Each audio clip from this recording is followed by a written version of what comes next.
હરિઓમ.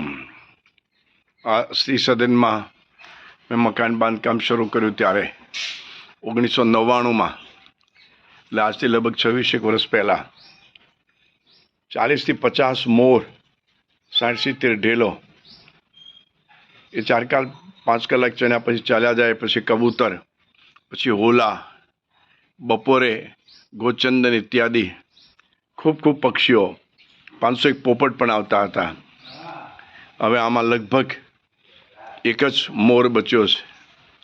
એટલા બધા આગળ મકાન થઈ ગયા, એટલા બધા માણસો આવી ગયા, વૃક્ષો વાવ્યા નહીં, કશું રહ્યું નહીં, અને આ એક જીવ અત્યારે આવ્યા કરે છે. ઘણા ફૂલ છોડ ખાઈ જાય છે, પણ હવે કશું કરતા નથી, કેમ કે એનો પહેલો અધિકાર છે એના ઉપર. સિંગદાણા મૂકીએ છીએ, પાણી મૂકીએ છીએ, અને એ રહે છે અને મહેનત કરે છે. આનંદ આવે છે. હરિ ઓમ.